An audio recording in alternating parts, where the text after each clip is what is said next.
नमस्कार दर्शकबिन, स्वागत छ यहाँहरूलाई नेपाल बोर्डर टेलिभिजनको प्रस्तुति कार्यक्रम शब्द चौतारीमा। म रेणुका भट्टराई।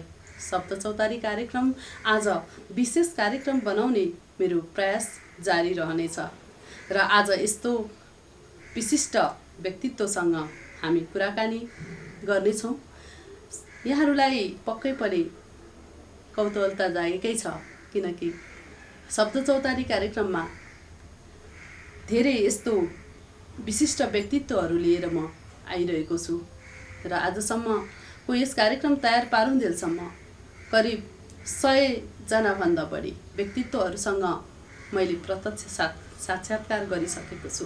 दर्शकबिन, आजको कार्यक्रम अरू कार्यक्रमभन्दा विशिष्ट कार्यक्रम बन्नेछ भन्ने मैले अपेक्षा पनि राखेको छु र आजको हाम्रो यस कार्यक्रममा अतिथिका रूपमा यस्तो व्यक्तित्व उपस्थित भइसक्नु भएको छ। उहाँ हुनुहुन्छ वरिष्ठ साहित्यकार प्राध्यापक डाक्टर गोविन्दराज भट्टराई। आउनुहोस्, उहाँलाई हाम्रो यस कार्यक्रममा स्वागत गरौँ। हाम्रो यस कार्यक्रममा यहाँलाई हार्दिक स्वागत छ। नमस्कार सबैलाई, धन्यवाद छ। नेपाली समग्र वाङ्मयको उन्नयनको लागि यहाँले लामो समय निरन्तर लागिरहनु भएको छ र भनिन्छ नेपाल चिन्नको लागि र नेपाल भ्रमण गर्नको लागि आराध्य देव पशुपतिनाथको दर्शन नगरी सायद धर्म गर्नेहरूले पुरा भएको मान्दैन। त्यसै गरी नेपाली वाङ्मयको बारेमा, इतिहासको बारेमा बुझ्नु छ र नेपाली भाषा साहित्यको बारेमा केही अध्ययन गर्नु छ भने यहाँ समक्ष नआइपुग्दासम्म अधुरै रहन्छ भन्ने कुरा विदितै छ र नेपाली साहित्य, वाङ्मय र प्राध्यापक डाक्टर गोविन्दराज भट्टराई एउटा पर्यायवाची नाम बन्न पुगेको छ र हामीलाई पनि गर्व लागेको छ आज यहाँलाई हाम्रो यस कार्यक्रममा उपस्थित गराउन पाउँदा।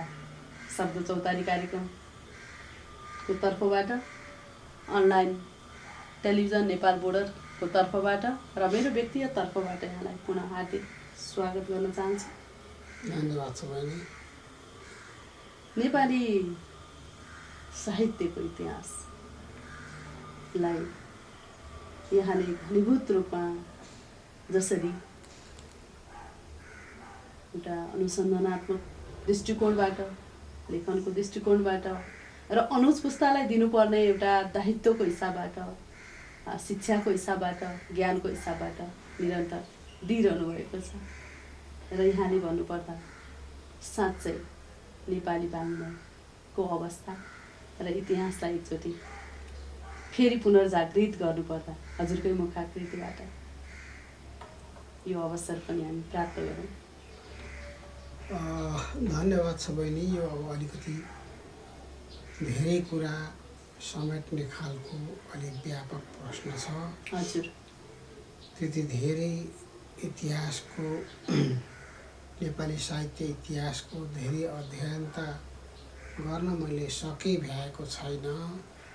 तथापि वर्तमान अवस्थामा नेपाली साहित्य, यो वाङ्मय कता जाँदैछ, हामीले कता जानुपर्ने हो, विश्वलाई हेरेर त्यसको निरूपण गर्न सकिन्छ भन्ने मैले एक किसिमको अनुसन्धान, एक किसिमको नियोक्यौल गरेकोले गर्दा त्यसै खालका केही कृतिहरू लेख्दै, बोल्दै, चर्चा गर्दै आएकाले गर्दा अतीतको नेपाली भाषा साहित्यभन्दा पनि वर्तमानको अवस्था र अब भोलिको गन्तव्यबारे नेपाली पाठकहरू म समक्ष एउटा जिज्ञासा राख्नुहुन्छ र नेपाली वाङ्मयको नयाँ बाटो कता हो, कुन कुराहरू लिनुपर्दछ, विश्वमा कुन नयाँ कुरा आएका छन्, कुनले हामीलाई प्रभाव पार्दैछ भन्ने कुरा पनि म दुनियाँलाई सकेसम्म बताउँदै चिनाउँदै आएको छु। हजुर, किनभने अब छोटो छ नेपाली साहित्य, कमसेकम पनि 200 वर्षको मात्रै भयो। भानुभक्तको प्रथम आदिकवि भानुभक्तको जन्म शताब्दी मनाएको 200 र केही वर्ष मात्रै भएका छन्। अब विश्वका धेरै पुराना गहिरा साहित्यहरू पढ्दा 700, 800, 1000, 1200 वर्षको आधुनिक इतिहास बोकेका साहित्यहरू छन्। फ्रान्सेली भयो, इटालियन भयो, जर्मन भयो, अङ्ग्रेजी भयो। त्यस्ता एउटा गरिमामय साहित्यको अगाडि हाम्रो नेपाली साहित्य अत्यन्तै भर्खरको कलिलो बिरुवा भर्खरै फुल्न थालेको मात्रै छ। यो तथ्य पनि हेरेर मात्रै हामीले आफूले आकलन गर्नुपर्छ। हामीले त भर्खर यसका शब्दकोशहरू बन्दैछन्, भर्खर यसका चाहिँ व्याकरणहरू अझै स्थिर भइसकेका छैनन् र यसको नवीन कलिलो रूप नै चल्दैछ। तर पनि अहिलेको विश्वको प्रगति, विश्व सभ्यताको गति एकदम तीव्र रूपमा गएकाले गर्दा र नेपाली जाति संसारभरि फैलिएकाले गर्दा नेपाली भाषालाई पनि, नेपाली साहित्यलाई पनि अलिकति छिटो नै कुद्नुपर्ने, दौडिनुपर्ने, अरूलाई हेरेर भेट्न खोज्नुपर्ने समय आएको छ, मलाई त्यस्तो लाग्छ। हजुर, जस्तो यहाँले समग्र नेपाली साहित्यको इतिहासको कुरा गरिरहँदा नेपाली साहित्यको हिजोको अवस्था र आजको अवस्थालाई र भोलिको एउटा आन्दोलनको अवस्था कस्तो छ? सन्तोषजनक छ? अब यो एकदम कस्तो छ भने अब नेपालमा शिक्षा पनि धेरै बढेर व्यापक भएर विस्तृत हुन गयो। 60-70 वर्षको विश्वविद्यालय भयो, अरू विश्वविद्यालय पनि खोल्दैछन्। देशमा शिक्षालयहरू जहीँ तहीँ भए, पुस्तकालय जहीँ तहीँ भए। यसरी शिक्षित समुदाय पनि ठुलो भयो। प्रकाशनहरू यी खोले। हामी एउटा किताब छाप्न, म एउटा पत्रिका छाप्न बनारस पुगेको थिएँ अलि सुरुको युवा अवस्थामा। किताब बनारसबाटै छापेको थियो। अहिले गाउँ गाउँमा, दूर दराजका गाउँमा पनि किताबहरू छापिने स्थिति आयो। छापिनेको अर्थ प्रेसबाटै निस्कनु पर्दैन, कम्प्युटरबाट, इमेल, इन्टरनेट, फेसबुकबाट पनि छाप्ने एउटा प्रविधि आयो। त्यसले गर्दा विश्वको प्रविधिको व्यापकता अत्यन्तै धेरै फैलिएकाले गर्दा पहिलेको अवस्थाबाट एकैचोटि फड्का हानेर नेपाली साहित्य यो अहिलेको पोस्ट मोडर्न उत्तर आधुनिक आँगनमा आइपुगेको छ। यो आँगन चाहिँ नेपालीले मात्रै बनाएको होइन, विश्वका अन्य सभ्यताहरूले बनाइदिएको आँगन नेपालीलाई पनि एउटा साझा जस्तो भएको छ। अहिलेको ग्लोबलाइजेसनले गर्दा, विश्व ग्रामीणकरणले गर्दा अब सबैको साझा कुराहरू, लेख्ने कुरा, पढ्ने कुरा, पढाउने कुरा आफूले मात्रै उत्पादन गर्न नभएर विश्वले नै सघाउने स्थिति अहिले आएको छ। एउटा कुरा त्यो भयो। दोस्रो कुरो के छ भने आजभन्दा 150-200 वर्ष अगाडिको जङ्गबहादुरको बेलायत यात्रा भन्ने एउटा पुस्तक छ। पहिलोपल्ट बेलायत जानेको एउटा किताब पढ्दा हामी छक्क पर्छौँ। अब अलि पछाडि 1952मा कलकत्ताबाट चढेका हाम्रो लैनसिंह बाहुनदेल जहाजमा चढेका बेलायत जानलाई 42 दिनमा बेलायत पुगे भनेर लेखेका छन्। आज म हिँडेको, जहाजमा हिँडेको 42औं दिन भयो। बेला बेला जहाज हल्लिएर उल्टिन खोजेर मलाई उल्टी आउला जस्तो भएर बिरामी पनि म परेँ। यस्ता यस्ता सागरहरू, यस्ता यस्ता महान छालहरू काट्दै आएँ। 42 दिन पछाडि बेलायतको किनारमा आइपुगेको छु। यहाँ उत्रिएँ म। मेरा शिरमा 42 सेरको एउटा बाक्सा छ, भारी छ।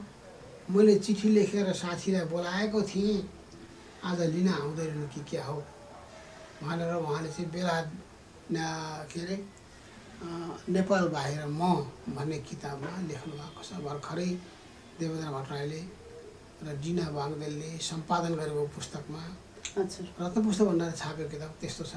42 वर्ष अगाडिको हिसाब, 42 होइन 52 भनेको कति हो, 70 वर्ष अगाडिको अनुभव। त्यस पछाडि पीपी कोइरालाले हिटलर र यहुदी भन्ने उपन्यासमा यहाँबाट जहाजमा चढेर पानी जहाज चढेर यहाँ होइन बम्बईबाट चढेर कति 22 दिनका दिन मुस्किलले फ्रान्सको किनारा पुगेको समुद्रमा बिरामी परेको जहाज झन्नै घोप्टिएको आँधी चलेको त्यस्ता कुरा लेखेका छन्। यी चाहिँ क्रमशः 60 वर्ष अगाडि र 50 वर्ष अगाडिका कुराहरू। त आज त के छ भने दिनमा 3-4वटा जहाज भरिएर नेपालबाट जान्छन्, 5-10वटा जहाज भरिएर आउँछन्। अस्ति भर्खरै मात्रै म पनि अमेरिका पुगेर हामी पनि अमेरिका पुगेर 50 दिन फर्केर आयौँ। सबै नेपालीहरूलाई नै भेट्यौँ, जहाँ गए पनि, अमेरिका गए पनि, यता बाहिर गए पनि नेपाली भरिभर आउँछन् जहीँ पनि। र त्यहाँ पनि घुम्न डुल्न होइन, नेपाली साहित्यकै चर्चामा चिन्तामा सम्मेलनमा हामी गयौँ। आज बिहान पनि तपाईँले देख्नुभयो, तपाईँले भाग लिनुभयो। अमेरिकाका साथीहरू त्यसरी आएका थिए उहाँदेखि नेपाली साहित्य गर्न भनेर नेपालमा। यसरी 70 वर्ष अगाडिको नेपाली साहित्यको एउटा दौडान र आजको दौडानमा धेरै पृथकता छ, धेरै र व्यापकता लिएको छ। र अब चाहिँ नेपाली साहित्य उर्वर हुँदैछ र विश्व मानचित्रमा पुग्नलाई पखेटा फिजाइरहेको छ भन्न खोजिरहनु भएछ। एउटा त्यही नै छ, मुख्य कुरा त्यही छ। तर यसमा दुईटा कुरा छ बहिनी। अहिले आएर के छ भने आफ्नै भाषाको शक्तिमा, आफ्नै साहित्यको शक्तिमा, आफ्नै लिपिको शक्तिमा चढेर बाहिर पुग्नु एउटा कुरा हो। माने आफ्नै भाषा साहित्य गतिलो छ भन्ने सुनेर अरूले यो भाषा पढ्ने रहर गर्नु, अरूले यसको त अनुवाद पढिदिने रहर गर्नु एउटा कुरा हो। त्यो धेरै पछिको, धेरै मुस्किलले हुने, धेरै असम्भव कुरा हो। फ्रान्सेली साहित्य गतिलो छ भन्दैमा हामीलाई ती साहित्य पढ्ने अवसर हत्तपत्त मिल्दैन। जर्मन साहित्य गतिलो छ भन्दैमा त्यो जर्मन पढ्ने हत्तपत्त हामीलाई अवसर मिल्दैन। हिन्दी साहित्य आफै पढ्छौँ र हामी पढ्न सक्छौँ। तर भारतका अन्य साहित्य पन्जाबी, गुजराती यिनीहरू पढ्ने हामीलाई अवसर मिल्दैन। उडिया साहित्य पढ्ने अवसर मिल्दैन। आसामिजको केही अनुवाद भए नभए मिल्ने थिएन। र त्यसै गरी चाहिँ अङ्ग्रेजी हामी पढ्छौँ, पनि कोही अङ्ग्रेजी पढ्न सक्ने वर्ग छ एउटा। त त्यस कारणले के हुन्छ भने विश्व साहित्यमा गतिला साहित्य पनि हाम्रो आँगनमा आइपुग्न सक्दैनन्। नआइकन तिनीहरूको बारेमा चर्चा मात्रै हामी सुन्छौँ। त्यसैले नेपाली साहित्य पनि मास्टर पिसहरू छन्। नेपाली साहित्यमा क्लासिक चिजहरू छन्, नपढी नहुने कुराहरू नेपाली साहित्यमा छन्। तर ती विश्वले ती पढ्न पाएको छैन। केही पढ्दो हो, अनुवाद भएका केही 1% 2% पढ्दो हो, अरू पढ्न पाएको छैन। त्यसले गर्दा हामी आफै ठुलो साहित्य हाम्रो छ भनेर फुर्किनु वा खुसी हुनु एउटा कुरा हो, तर विश्वको आँखामा हामी देखिन सकेका छैनौँ। यसको प्रमुख कारण अनुवादको प्रमुख कारण अनुवादको नै अभाव हो। कि त अङ्ग्रेजीमा लेख्न सक्नु पर्यो, कि अब लेखकले आफैले अङ्ग्रेजीमा लेख्न सक्नु पर्यो, कि त अनुवाद गर्नु पर्यो। यहाँ हेर्नुहोस् न, एउटा भर्खरै यो 1 वर्ष 2 वर्ष अगाडि निस्केको उपन्यास, यो चाहिँ नेपालीको उपन्यास फात्सुङ भन्ने उपन्यास। यसको अर्थ चाहिँ हुन्छ आफ्नो माटो, जन्मभूमि भन्ने। यो सिक्किमको एउटा भाइले लेखेको छुदेन काबिबो भन्ने भाइले लेखेको उपन्यास नेपालीको। त्यसलाई हाम्रो अजित बराल ज्वाइँले अनुवाद गर्नुभयो अङ्ग्रेजीमा। यो अहिले आएर भारतवर्षका वर्षभरिका उत्कृष्ट कृति उपन्यासहरूमध्ये 10वटा मध्ये एउटामा जो मात्रै यसको चाहिँ सर्ट लिस्टिङ भयो। यो त हाम्रो मदन पुरस्कारमा किताब छानिए जस्तै हो नि त। यत्रोभन्दा अब कति गुणा राम्रा, कति गुणा गतिला, कति गुणा शक्तिशाली कृतिहरू वर्षभरिमा आउँछन्। तर अनुवाद भएको एउटा कृति विशाल भारतवर्षको हजारौँ अङ्ग्रेजी किताबहरूमध्ये एउटा हिजो आएको सूचना आयो, यसले पुरस्कार पायो। एउटाले भनेदेखि त 10-15 लाख पाउने रहेछ, मान्छे जीवनै बदल्ने गरी। त्यसकारणले अनुवादलाई विश्वले यत्रो, हाम्रो गरिब मुलुक पूर्वका एसियन मुलुकले पनि यत्रो महत्त्व दिएका छन्, हामीले त्यो महत्त्व दिन सकेका छैनौँ। अनुवादकहरू धेरै छैनन्। अनुवाद धेरै भएको छैन, स्तरीय अनुवाद छैन, अनुवादको मूल्य छैन, तर अरू बाटो पनि छैन। त्यति जस्तो अलिकति यसमा यहाँले भनिरहँदा दुईटा समस्या छन् जस्तो देखिन्छ। एउटा समालोचकीय ढङ्गबाट हरेक दिन अब हरेक नयाँ कृतिहरू आइरहेका छन् हैन, र स्रष्टाले निकालिरहनु भएको छ, तर तिनीहरू कस्ता छन् के छन् भनेर समालोचकीय ढङ्गबाट जसरी बाहिर आउनुपर्ने त्यो कुराहरू अलिकति आउन नसक्नु, र दोस्रो कुरा अनुवादकै समस्याको कारण पनि हामीसँग भएका गुणात्मक कुराहरू जो विश्व बजारमा बिक्न सक्छन् ती कुराहरू हामीले देखाउन सकिरहेका छैनौँ।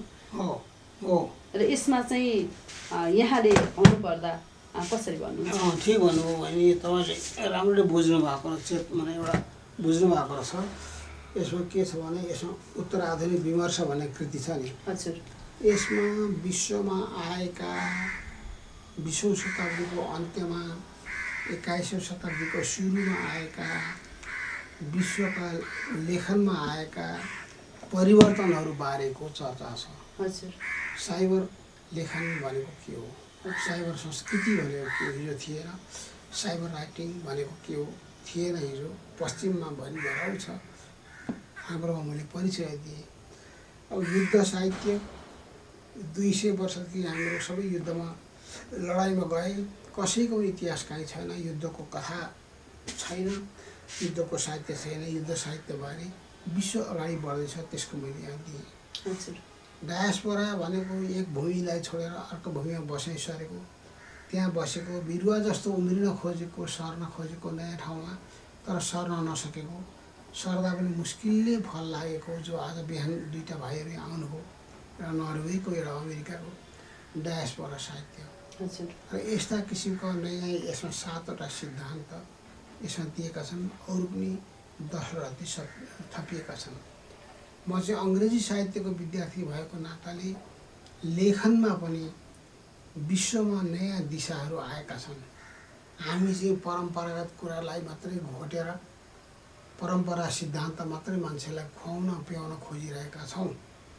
त्यसमा यहाँको रूढ राजनीति जुन हो त्यसले नयाँ कुरा गर्न दिँदैन, यो बडो दुष्कर छ। त नयाँ कुरा विश्वमा आयो, स्वतन्त्र लेखनहरू आए, विश्वमा नयाँ हाँगा आए, नयाँ प्रयोगहरू आए, नयाँ शैलीका कविता, नयाँ शैलीका उपन्यास।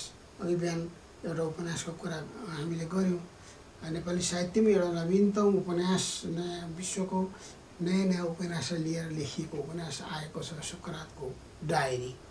यसलाई अरू पनि नयाँ कुरा छन्। मैले भने जस्तो लेखनमा आफै मात्रै घोटिएर काम लाग्दैन, विश्वले नयाँ नयाँ शैली, सिद्धान्त, विचार बाटा के निकाल्यो त्यो पनि बुझिरहनु पर्छ र त्यो पनि हाम्रो साहित्यमा ल्याउनु पर्यो। नयाँ युवकहरूलाई, युवतीलाई सिकाउनु पर्यो, नयाँ लेखकहरूलाई, नयाँ समालोचकलाई त्यो पाटो सिकाउनु पर्यो। नभए साहित्य के हुन्छ भने उयो पुरानो पिठो पिस्ने कुरा भन्छ नि, पृष्ठ पेषण भनेको पिठोलाई फेरि पिस्दा केही पनि आउँदैन नि, त्यस्तै मात्रै। त्यही छन्दमा लेख्न सिक्ने, त्यही एउटा गजल लेख्ने, त्यही पहिलेको जस्तो कथाहरू लेख्ने, पहिलेका जस्तो नाटक उपन्यास लेख्ने, त्यस्तो मात्रै हुन्छ हाम्रो गति। त्यसले गर्दा साहित्यलाई एउटा शाश्वत कुरा, समय सापेक्षतालाई समेटेर परिवर्तित हुँदै जानु पर्यो, समयको माग अनुसार लेख्नु पर्यो। मैले ठिक कुरो पक्रिनु भयो। कुरो त समय सापेक्ष भइएन र परिवर्तन अनुकूल भइएन भने एउटै कुरा पिसेर मात्रै, पिठो पिसाइ मात्रै हुन्छ, पिना पेलेको मात्रै हुन्छ। पिनाबाट तेल नयाँ आउँदैन, नयाँ तोरी खोजेर नयाँ तेल निकाल्नु पर्ने हुन्छ हाम्रो चाहिँ। त विश्व साहित्य अलिकति पढेर, विश्वको तरिका बुझेर, विश्वको आवाज सुनेर नयाँ साहित्य निकाल्न सकिन्छ। तर नेपाल चाहिँ अलिक धेरै रूढ समाज छ, यहाँको परम्परित मान्छेहरू धेरै छन्, पढे लेखा मान्छेहरू पनि एक किसिमको अलिकति सङ्कीर्णतामा धेर कुद्दछन्। त्यसले गर्दा नयाँ बाटो देखाउन अहिले मुस्किल परेको छ। तथापि मेरो सक्तो म गर्दैछु कि नयाँ कुरा गरौँ। हरेक दिन प्रत्येक दिन नयाँ चेतना आइरहेको छ। अस्ति गए साल वैशाखमा आसाममा बोलाए, त्यहाँ बोलाउँदा हुँदै त्यहाँको विषयवस्तु के थियो भने हामी धेरै पुराना भयौँ, नेपाली साहित्यको नयाँ चेतना छैन। नेपाली साहित्य सिर्जनामा र समालोचनामा नयाँ चेतना के छन्, ती नयाँ चेतना सरले देखाइदिनु सर भन्नुभयो। मैले त्यहाँ एउटा कार्यपत्र लगेर नवीन चेतनाहरू विश्वमा यस्ता छन्, हाम्रामा यो छन्, पुराना यो थिए, यसरी नयाँ बाटो जाउँ भनेर मैले भने।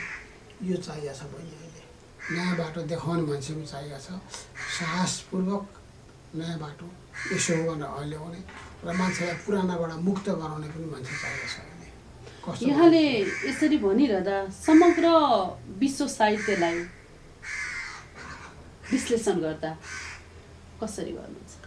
त्यही हो, विश्व साहित्यको चाहिँ के छ भने धेरै अन्य पनि अर्थ हुन्छ। सामान्य एउटा अर्थ म भन्छु कि अब यहाँ अहिलेको हिसाबमा चाहिँ अङ्ग्रेजी वा अन्य भाषामा लेखिएको ठुला ठुला विश्वका नामी भाषाहरू लेखिएको अङ्ग्रेजीमा, जर्मनमा, फ्रेन्चमा, जुन राष्ट्रसङ्घका भाषा छन् नि, राष्ट्रसङ्घका मूल भाषामा लेखिएको वा अनुवाद भएको साहित्यमा दुनियाँको आँखा पुग्छन्। अनि हाम्रो किताबमा जुन एउटा ISBN नम्बर हुन्छ, यो ISBN नम्बर र इन्टरनेसनल स्ट्यान्डर्ड बुक नम्बर भन्ने यो नम्बर जम्मा हुने विश्वको एउटै मात्रै ठाउँ हुन्छ। यो एउटै मात्रै ठाउँ छ, अन्त कहीँ पनि जम्मा हुँदैन। हामी अब ISBN राख्छौँ, किताबमा छाप्छौँ, यसो पनि छ, तर त्यो जम्मा हुने एउटा मात्रै ठाउँ हुन्छ। त्यहाँ हेर्दाखेरि सजिलो गरी अहिले अङ्ग्रेजीमा रहेछ कसैको कृति भने त्यसको तुरुन्तै चाहिँ तत्कालै चाहिँ नाम देखिन्छ, त्यो मान्छेको नाम देखिन्छ। त्यसलाई चाहिँ वर्ल्ड क्याट आइडेन्टिटी भनिन्छ। वर्ल्ड क्याट भनेको वर्ल्ड क्याटलग, विश्वको एउटै क्याटलग छ अहिले। विश्वका किताबहरू छापिएको भाषा, मिति, लेखक देखाउने एउटै मात्र छ विश्वभरिको catalogue, American library of Congress. अरू कुनै देशमा केही पनि छैन। त्यस कारणले हामीले किताबमा राखेका यो ISBN नम्बरहरूले नेपालमा पनि को छन् वर्ल्ड क्याट आइडी भएका भनेर हेर्दा हुँदै केही लेखकहरू छन्। जस्तो देवकोटाको वर्ल्ड क्याट आइडेन्टिटी हेर्ने हो भने या तुरुन्तै देखिन्छ ल्यापटपमा वा कम्प्युटरमा विश्वको क्याटलग हेर्दा उहाँको अहिलेसम्म 1340वटा किताब छापिएको, के अरे 1340वटा पुस्तकालयमा देवकोटाको किताब पुगेको देखिन्छ। हजुर। गोविन्दराज भट्टराईको हेर्ने हो भने 480वटा विश्वका पुस्तकालयमा किताब पुगेको देखिन्छ। तर कति लेखक छन् जसको एउटा पनि किताब पुगेको देखाउँदैन। यो कारण के हो भने केही अनुवादमा, केही अङ्ग्रेजीमा लेखिएको छ भने, अनुवाद गरिएको स्तरीय छ भने त्यो मान्छेको नाम वर्ल्ड क्याटलगमा पुग्छ। एक किसिमको विश्व साहित्यको एउटा रूप हेर्न त्यही हो। देवकोटाको 1400 लाइब्रेरीमा किताब पुगेको छ भने भारतवर्षका रविन्द्रनाथ ठाकुरका चाहिँ 6 लाख पुस्तकालयमा किताब पुगेको छ। कहाँको उहाँको उत्कृष्ट 6 लाखमा, कहाँको हाम्रो 1400। त्यसरी पनि नाप्ने एउटा तरिका त्यो छ। टेक्नोलोजिकल्ली, प्राविधिक रूपले विश्व साहित्य नाप्ने एउटा तरिका त्यो हो। तर त्यो एउटा प्राविधिक तरिका मात्रै हो, अरू पनि तरिका छन्। त्यसको बारेमा कस्तो छ भनेदेखि अब यसको चाहिँ के छ भनेदेखि विश्वका धेरै भाषामा नै अनुवाद भएको हुनु पर्यो। परार साल यो नोबेल पुरस्कार केही वर्ष अगाडि नोबेल पुरस्कार पाउने स्वेतलाना भन्ने नारी थिइन्। त्यो स्वेतलाना भन्ने पूर्व रुसकी नारीले उनका कृतिहरू 32वटा भाषामा अनुवाद भइसकेका रहेछन् अनि उनले नोबेल पुरस्कार पाइन्। अनुवाद भएर नोबेल पुरस्कार पाएको होइन, तर के भने राम्रो कृति ठाउँ ठाउँमा चर्चा परिचर्चामा गइहाल्छ, व्यापक भइहाल्छ। अब हाम्रो त्यो स्तर छैन। एउटा कुना झोक्राएर काम गर्दैछौँ। हामीले हेरिदिनु पढिदिनु छैन। फ्रेन्चमा अनुवाद गरिदिने कोही छैन, इङ्ग्लिसमा गरिदिने कोही छैन, जर्मनमा गरिदिने कोही पनि छैन, स्पेनिसमा गरिदिने कोही छैन। अनि हामी त्यसै आफूभित्रै खुम्चिएर डल्नु परेर बसेका छौँ। हजुर। दर्शकबिन, यति बेला यहाँहरूले हेरिरहनु भएको छ नेपाल बोर्डर टेलिभिजनको प्रस्तुति साहित्यिक कार्यक्रम शब्द चौतारी। र शब्द चौतारी कार्यक्रममा आज हामीसँग विशिष्ट अतिथि हुनुहुन्छ, यहाँहरूले चिनिसक्नु भएको छ। यदि भर्खरै यस कार्यक्रममा जोडिनु भएको छ भने उहाँ हुनुहुन्छ वरिष्ठ साहित्यकार प्राध्यापक डाक्टर गोविन्दराज भट्टराई। आउनुहोस् पुनः उहाँलाई हाम्रो यस कार्यक्रममा स्वागत गरौँ। पुनः स्वागत छ यहाँलाई। धन्यवाद छ।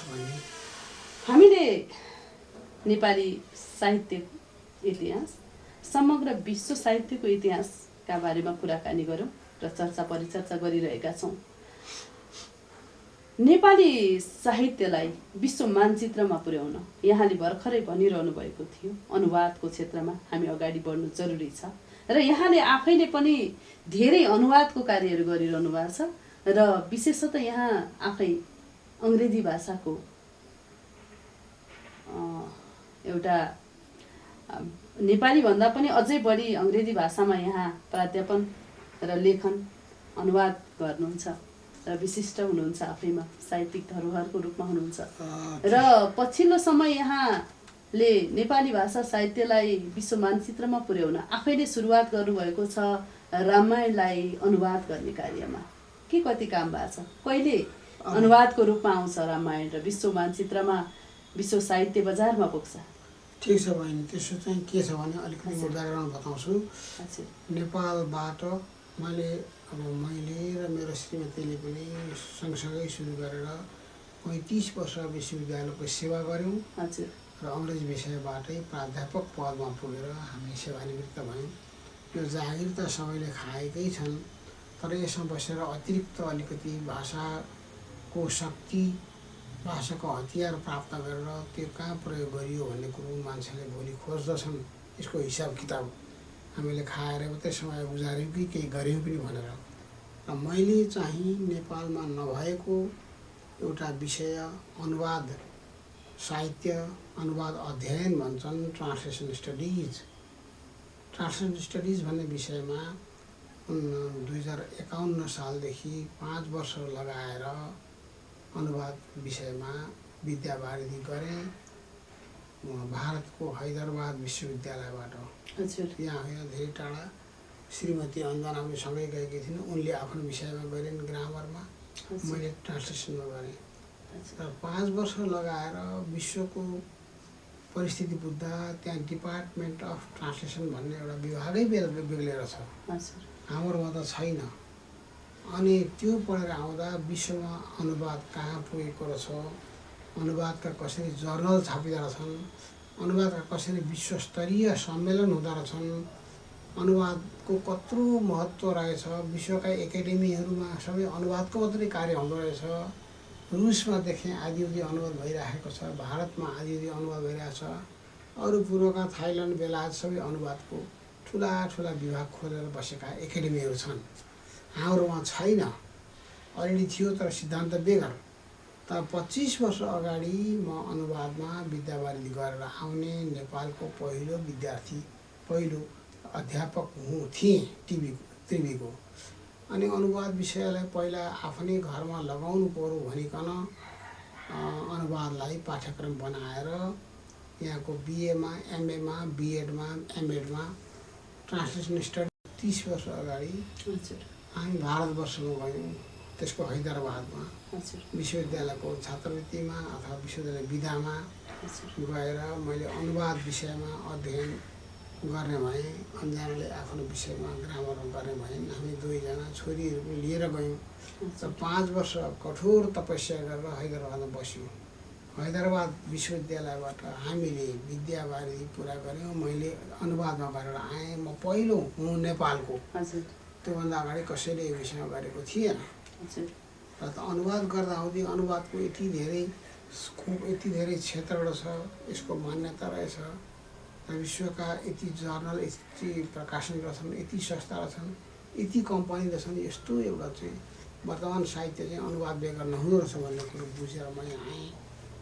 आएपछि आफ्ना विश्वविद्यालयमा पहिला लागू गराउनु पर्यो भनेर, किनभने हामीले उहाँको गएको त अनुवाद विभाग थियो, त्यत्रो विश्वविद्यालयको अनुवाद विभागमा म गएको थिएँ।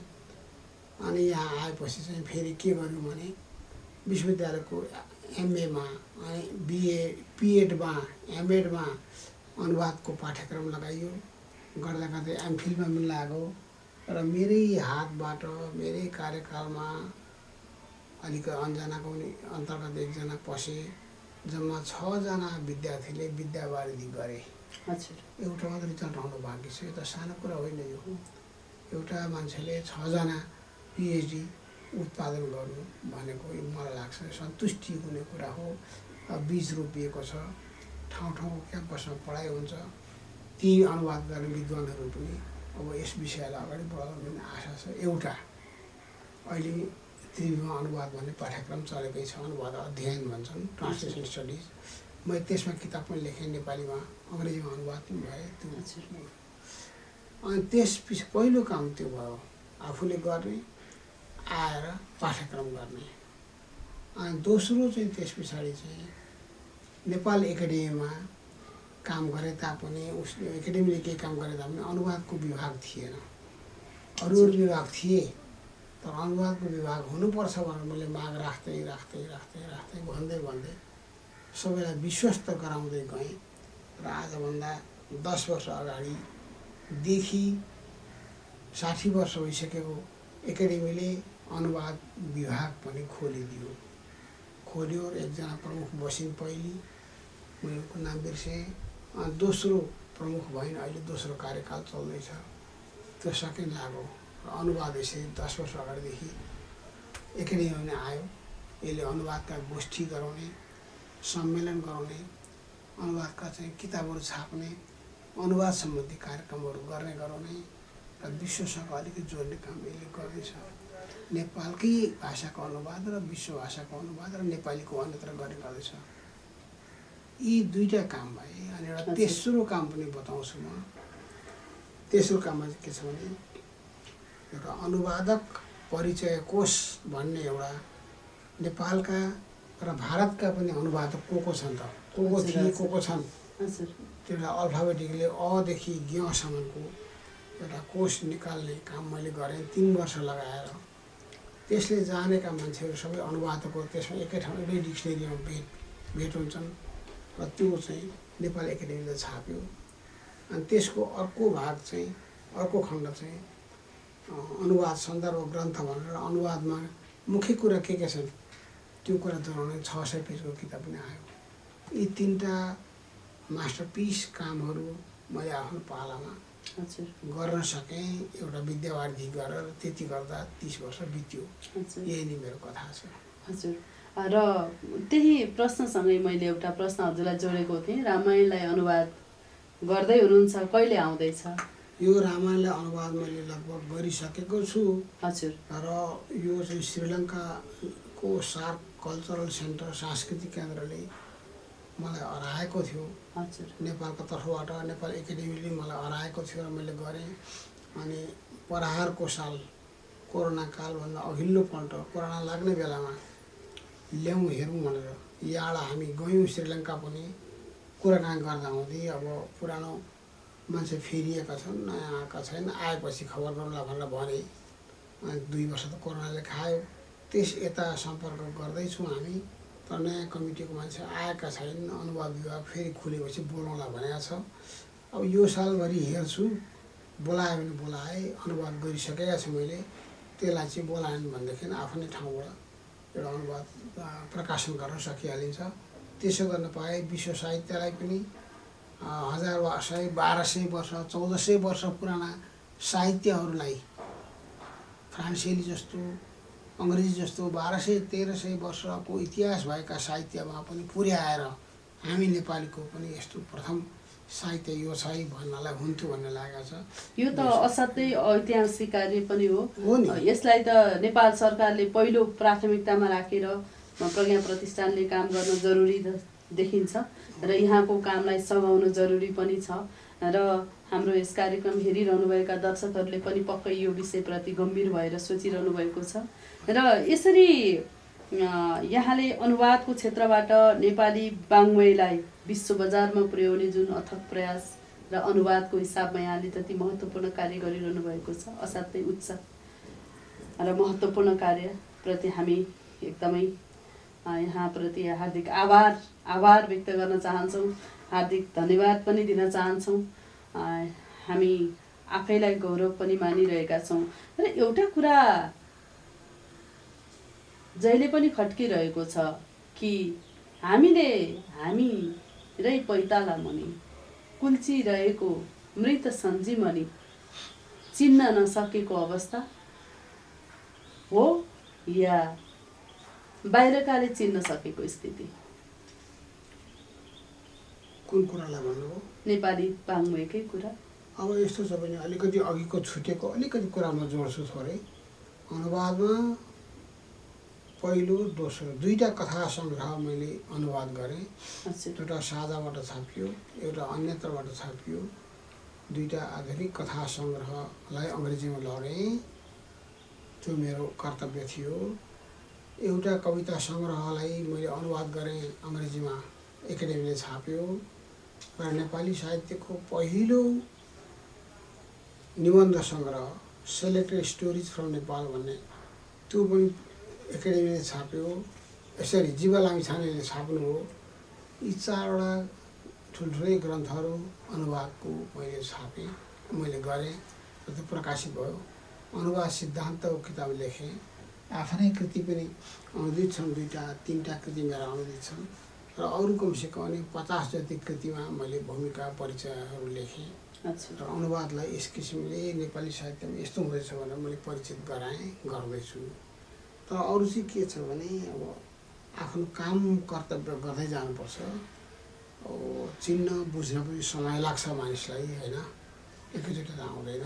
जसरी नेपाली साहित्यको अध्ययन विदेशी नागरिकले आएर गरिरहेको पनि देखिन्छ। हो नि। र नेपाली संस्कृत साहित्यको विषय जहाँ वेद उपनिषदको अध्ययन अनुसन्धान अस्ट्रेलियन नागरिक आएर गर्छ, अमेरिकन नागरिक आएर गर्छ, अनि देवकोटाको बारेमा पिएचडी बाहिरको मान्छेले आएर गर्छ, तर हामीले किन यहाँ गर्न सक्दैनौँ? गर्न सकिन्छ, तर उहाँहरूले गरेको त्यही विषय हामीले गरे पनि त्यति साह्रो लाइटमा आउने कुरा आउँदैन। तर बाहिरकाले गरेपछि हामीलाई एउटा बडो नौलो जस्तो, आश्चर्य जस्तो, एउटा हर्ष जस्तो, नयाँ प्राप्ति जस्तो हुन्छ। माइकल हटले नेपाली साहित्यको विषयमा एउटा इतिहास एउटा किताबै लेख्नुभयो, 300 पेजको ग्रन्थ। त्यो सबैलाई त्यति एउटा किताबले बेलायती वा अन्य नागरिकलाई धेरै चिनायो भन्ने हामीलाई हर्ष छ। डेभिड रुबिनले लेखे नेपाली साहित्यको विषयमा। यस्ता अरू बाहिरका अध्येताहरू, अनुसन्धाताहरू धेरै छन्। उनीहरूलाई रुचि लाग्छ, नयाँ ठाउँको, नयाँ भूमिको कलिलो साहित्य उनीहरूलाई रुचि लाग्छ र आएर गर्छन्। हामीलाई चाहिँ यो हावापानी जस्तै, आफ्नै घरका बाबुआमाको मूल्य नभए जस्तै हामीलाई चाहिँ हामीसँगै छन् नि यो भने जस्तो पनि हुन्छ। र त्यसको काम त गर्छौँ हामी पनि, तर गरे तापनि उनीहरूको तरह सरह हाम्रो मूल्य अलि हुँदैन, त्यस्तो लाग्छ। अब यस विषयमा चाहिँ के छ भने मेरो धेरै चिन्ता, मेरो धेरै परिश्रम र लगानी भएको छ। एउटा सानो किताब देखाउनुहुन्छ यो पूर्वीय सभ्यता भनेर, यो चाहिँ ग्रेट माइन्ड्स अन इन्डिया भन्ने अङ्ग्रेजी किताब हो। सलिल गेवालीले सङ्कलन गरेका किताब। यो शिलाङ्का भाइले, र त्यसलाई मैले अनुवाद गरेँ सानो किताबलाई 3 वर्ष लगाएर। यो विश्वले हाम्रो पूर्वीय सभ्यताको, संस्कृत साहित्यको, संस्कृत भाषाको, अनि पूर्वीय वाङ्मयको, हाम्रो व्याकरणको, हाम्रो चाहिँ यो प्राचीन ज्ञानहरूको, प्राचीन विद्याहरूको, पूर्वीय भूमिको, हाम्रो दर्शनहरूको, वेदहरूको, वेदाङ्गहरूको, हाम्रो महानताको मात्रै गीत गाएका छन्। यसमा विश्वका 120 जना महानतम नरनारीहरूले। यसमा के भनाइ छ एउटै भने विश्वको सभ्यता चाहिँ सबै जोड्दा ग्रिसेली सभ्यता सबभन्दा ठुलो सभ्यता हो कि।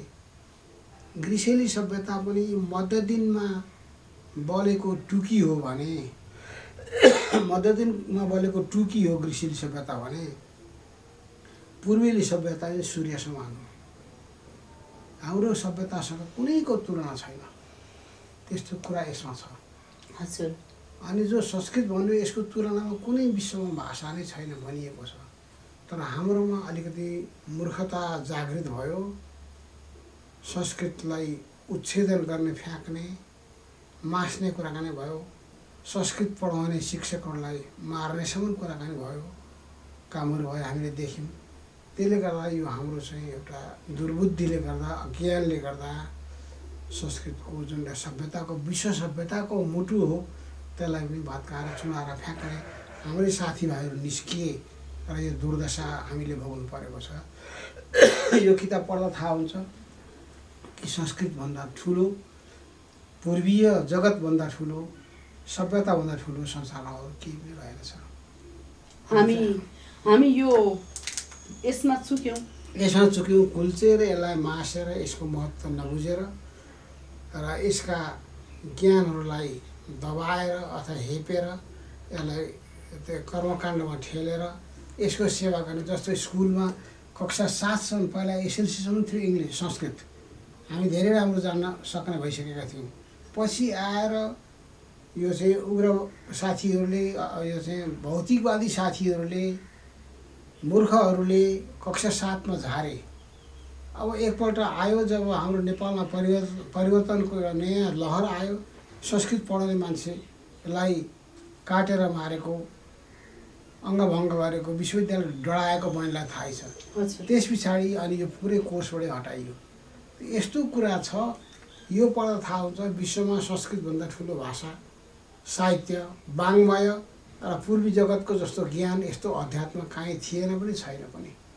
त्यस्तो छ। र यो हुनुमा हाम्रो अन्ध चेतना, हाम्रो अध्यात्म रहित एउटा भौतिकताको चाहिँ एउटा शुष्कता र हाम्रो आफ्नै ज्ञानको आधार मेटिएर गएको अवस्था र एउटा बौलापनले छोपेपछि यस्तो हुनुभएको, त्यस्तो लाग्छ। र अन्तिममा यसरी पूर्वीय सभ्यतालाई कुल्चेर जसरी नेपाली एउटा समाज दिन प्रतिदिन उठिरहेको छ, यसले नोबेल पुरस्कार प्राप्त गर्न सक्ने धेरै सम्भावनालाई निमिट्यान्न पारिरहँदा पनि हाम्रा प्रयासहरू त जारी नै रहनेछन्। र कुन दिन त्यो सुखद अनुभूति गर्न पाउनेछन् नेपालीले? संस्कृत साहित्यलाई, संस्कृत भाषालाई, पूर्वीय जगतको महानतालाई फेरि पुनर्स्थापित गर्नुपर्दछ। फेरि हामीले पुनर्स्थापित गर्नुपर्छ र मात्रै हामी त्यसअनुसार एउटा नयाँ विश्व देख्न सक्छौँ। प्राचीनताले भरिएको र आधुनिक ज्ञान विज्ञान पनि चाहिन्छ, सँगसँगै प्राचीनता रक्षा गरेर। किन त्यो हाम्रै भूमिमा फलेको फुलेको वृक्ष थियो, त्यसको निमिट्यान्न पारेर बोट ढाल्नु, जरा पल्टाउनु हुँदैन। फेरि हामी ती बिरुवालाई जगाएर पानी लाएर फेरि एउटा नयाँ चेतनाको जगत बसाउनुपर्छ भन्ने मलाई लाग्दछ। हस् त, यहाँले आफ्नो व्यस्तताका साथ पनि हाम्रो यस कार्यक्रममा उपस्थित हुनुभयो। धन्यवाद छ बहिनी, म खुसी छु, प्रसन्न छु। दर्शकवृन्द, यति बेला यहाँहरूले हेरिरहनु भएको थियो नेपाल बोर्डर टेलिभिजनको प्रस्तुति कार्यक्रम शब्द चौतारी। र शब्द चौतारी कार्यक्रममा आज हामीले विशेष कार्यक्रम बनायौँ। नेपाली भाषा साहित्य मात्रै होइन, नेपाली भाषा साहित्यको इतिहास र विश्व साहित्यको इतिहासको चर्चा परिचर्चा गऱ्यौँ। र नेपाली वाङ्मय कता जाँदैछ र नोबेल पुरस्कार प्राप्त गर्नलाई हामीले के कमजोरी छ र हामीले के कुराहरू छुटाइरहेका छौँ र हामी विश्व मानचित्रमा पुग्न सकिरहेका छैनौँ, यस विषयसँग सम्बन्धित रहेर धेरै कुरा गर्ने एउटा अवसर पनि भयो। र हामीसँग यस्तो विशिष्ट अतिथि हुनुहुन्थ्यो, वरिष्ठ साहित्यकार प्राध्यापक डाक्टर गोविन्दराज भट्टराई हुनुहुन्थ्यो। आगामी दिनमा पनि यस्तै व्यक्तित्वका साथ अवश्य उपस्थित हुने नै छु। त्यतिन्जेलका लागि म रेणुका भट्टराईलाई बिदा दिनुहोस्। नमस्कार।